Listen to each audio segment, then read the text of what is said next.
2019 मार्च मेरी लाइफ का turning point साबित हुआ। देखिए, उस टाइम मैंने पहली बार दूरदर्शन पे एक वीडियो देखा था पूर्णिमा मैम का, ये किचन वेस्ट कंपोस्ट का। और मुझे लगा कि वो कर सकते हैं तो मैं क्यों नहीं कर सकती। और बस उस दिन से शुरुआत हुई किचन वेस्ट कंपोस्ट की।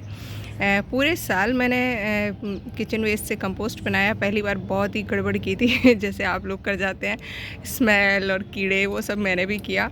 एंड धीरे धीरे धीरे करके मैं सीखती गई। एंड पहली बार मैंने सितंबर 2019 में अपने यहाँ पालक और मेथी और ये सब उगाना शुरू किया। और तब से लेकर आज तक मैं ये सारी प्रैक्टिस कर रही हूँ और आप लोगों के साथ शेयर कर रही हूँ। और सच में रिज़ल्ट इतने अमेजिंग है कि मैं सोच भी नहीं सकती थी कि बिना खाद खरीदे भी हम सब कुछ इतना अच्छे से मैनेज कर सकते हैं। थोड़ा बहुत खर्चा करना पड़ता है, जो लोग फॉलो कर रहे हैं उनको पता है, ना के बराबर ही खर्चा होता है। आप बीज बनाना सीख जाते हैं, आप कटिंग लगाना सीख जाते हैं, आप पौधे बनाना सीख जाते हैं। और एक दिन ऐसा आता है कि आपके पास पौधे ज़्यादा होते हैं और पॉट्स नहीं होते हैं। सेम कंडीशन मेरी है। आज पौधा इतना हो गया है कि लगाने के लिए जगह नहीं है। बहुत सारे लोग हैं जो मांगते हैं, उनको मैं देती भी हूँ। देखिए, कोरियर में नहीं कर पाती हूँ, उसके लिए क्षमा प्रार्थी हूँ। कल एक भैया हैं जो कि रेगुलर विज़िट करते हैं मेरे टेरेस पर उन्होंने आके कहा कि बस एक कमी रह गई है कि आप पूरी छत पे मिट्टी डलवा लीजिए, कहीं जगह छोड़िए ही मत। तो मैंने कहा मिट्टी की क्या मतलब, मैंने सिर्फ इतनी जगह छोड़ी हुई है। देखिए, बीच में एक रो है जहाँ पर मैं चल के दोनों साइड पानी दे सकती हूँ। बीच में एक पैच ये हो गया, एक पैच ये हो गया, पूरा सामने है ही, मतलब पूरा ऑलमोस्ट पूरा टेरेस भर ही गया है। और जो मेरी विश थी कि मैं सीखूं कि टेरेस पर सर्दी गर्मी बरसात तीनों ही सीज़न में आप कैसे गार्डनिंग कर सकते हैं, एक एक दिन का मैंने आप लोगों के साथ अपडेट शेयर किया है। और उस अपडेट में मैंने शेयर किया है कि तेज़ गर्मी में भी आपके पौधे सर्वाइव कर सकते हैं। देखिए, दिल्ली का टेम्परेचर भी अच्छा खासा तेज़ होता है, गर्मी होती है। और नेट नहीं था, फिर भी ये जो फ्रंट रो है एज़ इट इज़, देखिए वही पौधे हैं, सारे के सारे परमानेंट प्लांट्स हैं। और इधर सारा जो भी पौधा जहाँ रखा था वहीं रखा रहा। बस मैंने कैसे ये इतने अच्छे से सरवाइव किए उसके मेथड आपके साथ शेयर किए हुए हैं। 2-3 मेथड हैं, सिंपल सी टिप्स हैं, उनको अगर आप फॉलो करते हैं तो आपको नेट की भी ज़रूरत नहीं पड़ेगी और आपके यहाँ हर एक पौधा बहुत अच्छे से सरवाइव करेगा। इवन ये जो बीच वाला पैच है, इसमें कॉलियस देखिए परमानेंट, ये सब्जी का जो कैरेट है यहीं पर रखा हुआ है। और यहीं पर इसने मई जून की गर्मी भी झेली है, बरसातें भी झेली हैं, और अभी भी देखिए बहुत अच्छे से ग्रोथ कर रहा है। तो बस एक छोटी छोटी सी टिप्स हैं जिनको ध्यान रखना पड़ता है। और अगर आप उनको ध्यान रख लेते हैं तो आपके यहाँ, मुझे लगता है, ये मेरी सोच है, कि आप सब चीज़ उगा सकते हैं। बहुत सारे लोग हैं जो कि शौकीन होते हैं अलग अलग रीज़न के प्लांट्स उगाने के। तो सबसे पहले तो मैं, अगर आप बिगिनर हैं तो मैं आपसे रिक्वेस्ट करूँगी कि आप नेटिव प्लांट्स लगाएं। नेटिव मीन्स जो आपके इलाके में बहुत अच्छे से सर्वाइव कर जाएं।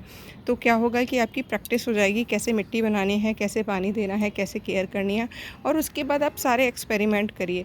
अब आपको अपने नेटिव प्लांट्स तो उगाना आता नहीं है और आप उगाने चले हैं डेजर्ट के या फिर ठंडे एरियाज़ के, तो देखिए प्रॉब्लम होती है, क्योंकि देखिए उनका सॉइल थोड़ा सा डिफरेंट होता है। सपोज़ करिए जैसे मेरे यहाँ की मिट्टी चिकनी है और मैं चिकनी मिट्टी में लाकर सकुलेंट लगा दूँ तो वो कुछ ही दिनों में मर जाएगा, क्योंकि सकुलेंट वाले जो पौधे होते हैं उनको पानी की बहुत ज़्यादा रिक्वायरमेंट नहीं होती है। या तो वो अपने स्टेम में भर के रखते हैं या अपनी लीव्स में भर के रखते हैं, दोनों तरीके के आपने देखे होंगे। कैक्टस है, कैक्टस का जो पौधा होता है उसके अंदर खुद ही पानी भरा रहता है, उसको भी अगर मैं चिकनी मिट्टी में लगा दूँ, क्योंकि वो रेगिस्तानी मतलब नेचुरल है, डेजर्ट में उगता है, तो जो बिल्कुल रेतीली मिट्टी होती है उसमें उगता है। तो ये छोटी छोटी सी चीज़ें हैं जिनका अगर आप ध्यान रखेंगे तो शुरुआत में अगर आप ध्यान रख लेते हैं तो बहुत अच्छे से आपके यहाँ गार्डनिंग हो सकती है। अब देखिए, मैं धीरे धीरे करके कंटेनर खाली कर रही हूँ। जैसे हल्दी के मैंने 2 उस दिन ग्रो बैग खाली कर लिए थे। एक अभी दूसरे टाइल्स पर रख दिया है, एक आज जैसे उठाऊंगी क्योंकि ये थोड़े हैवी हैं। और हल्दी इसमें बिल्कुल मैच्योर हो गई है, क्योंकि देखिए पूरे पत्ते पीले पड़ चुके हैं, स्टेम बिल्कुल निकल गई हैं। यहाँ से जगह खाली करके यहाँ दूसरी सब्जी आएगी, क्योंकि अभी मेरे पास जनवरी पूरा है जब मैं हरा साग उगा सकती हूँ। जनवरी के बाद मैंने नोटिस किया है दिल्ली के टेम्परेचर में, बाकी जो सब्जियां हैं, थोड़ा सा टमाटर तो देखिए होता रहता है मार्च अप्रैल तक, लेकिन बाकी सब्जियों में फ्लावरिंग स्टार्ट हो जाती है। तो जो फ्लावरिंग, जो मेरे को ये फलियों वाले हैं वो तो उगते रहेंगे, लेकिन बाकी पौधे हैं जो मैं अभी इन 2 महीनों में लगा कर खा सकती हूँ। तो बस आज ये काम करूँगी।